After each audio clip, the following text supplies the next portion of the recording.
बताया तो सहाबा ने है और आम इमाम अहमद रज़ा ने किया है। बताया तो बुजुर्गों ने है, अपने वक्त के इमाम हज़रत सग्गदना इमाम मालिक रज़ी अल्लाह तआला अन्हु ने उनकी मोहब्बत को इमाम अहमद रज़ा खान ने 14 सदी हिजरी में आम किया है। कोई भी बात, कोई भी जुमला, कोई भी अल्फाज इमाम अहमद रज़ा खान फाज़िल बरेलवी रज़ी अल्लाह तआला अन्हु के ऐसे नहीं होते हैं जो ज़ाती उनके तरफ से हो। हाँ, मेरा इमाम बात करता है तो कुरान की बात करता है, मेरा इमाम जब लिखता है तो हदीस की बात करता है, मेरा इमाम जब बात करता है तो अबू बकर सिद्दीक, हज़रत सग्गदना उमर फ़ारूक आज़म, हज़रत सग्गदना उस्मान गनी, हज़रत सैयदना मौलाए कायनात हसनैन करीमैन और सहाबाए किराम रिज़वानुल्लाहि ताला अलैहिम अजमाइन के अक़वाल को पेश करता है। इमाम अहमद रज़ा ने कभी अपनी तरफ से कोई बात नहीं पेश किया। उस इमाम का इश्क बता रहा हूँ जिसको पूरी दुनिया बरहक इमाम मानती है।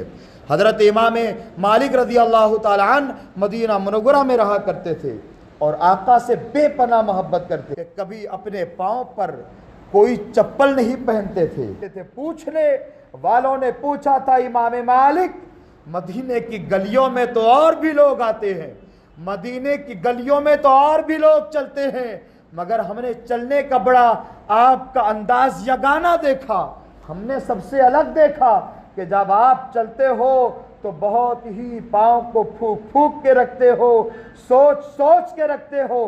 बात क्या है?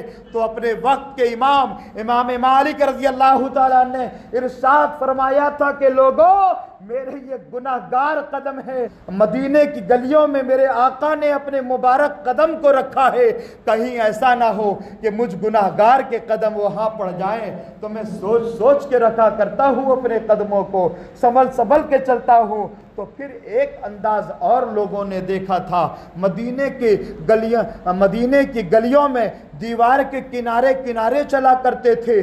कोई मदीने के गलियों के किनारे झाड़ होता था, उसका बोसा लेते, उसको चूमा करते। मदीना मुनव्वरा की दीवारें होती थी, उनको चूमा करते मोहब्बत में। तो लोगों ने पूछा, अरे इमाम, आपका अंदाज सबसे अलग है, आपने ऐसा क्यों किया कि मदीना मुनव्वरा के झाड़ों को आप चूम रहे हैं, मदीना मुनव्वरा की दीवारों का आप बोसा ले रहे हैं? तो इमाम मालिक रज़ी अल्लाह तआला अन्हु ने इरशाद फरमाया था कि अरे लोगों, जब मेरे आका इन गलियों से चले होंगे तो इन मेरे आका के दामन की हवा इन झाड़ों को लगी होगी, मेरे आका के दामन की हवा इन दीवारों को लगी होगी। जरा मोहब्बत को तो देखो, अकीदत को तो देखो, इस ऐवान मोहब्बत को तो देखो। यानी ये मोहब्बत का अंदाज सहाबाए किराम से मिल रहा है, यह अंदाज तो हमको हजरत अइम्माए किराम से मिल रहा है और चारों मसलक के मजबूत इमामों से यह अंदाज मिल रहा है। तो और आला हजरत ने इसी अंदाज को आम कर दिया है। आला हजरत इमाम अहमद रज़ा खान फाज़िल बरेलवी ने इसी चीज़ को फैला दिया है। मुफ्ती आज़म आलम हम शबीह गौसे आज़म सरकार मुफ्ती आज़म हिंद रज़ी अल्लाह तआला अन्हु ने इन्हीं चीज़ को आम कर दिया है। और आका से मोहब्बत का इमाम मालिक का अंदाज तो कुछ यूँ भी था कि कोई मसला पूछने आता तो फ़ौरन आप उसको मसला बता दिया करते थे। कोई भी मसला पूछता तो आप फ़ौरन मसला बता दिया करते।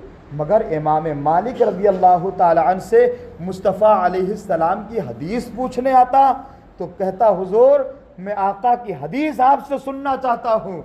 तो इमाम मालिक रज़ी अल्लाह तआला, आप सबसे पहले गुस्ल किया करते, आप साफ सुथरे कपड़े पहना करते, जितने नए कपड़े होते वो पहले पहना करते, अपने आप को खुशबू से मुअत्तर कर लेते और फिर आप आला किस्म का बिछौना बिछाते, चटाई बिछाते। जिसे पाक सुनने लोग आते तो अदब व एहतराम के साथ मुस्तफ़ा अलैहिस्सलाम की हदीसें सुनाया करते थे। ये इमाम मालिक रज़ी अल्लाह तआला अन्हु का तकाज़े मोहब्बत था।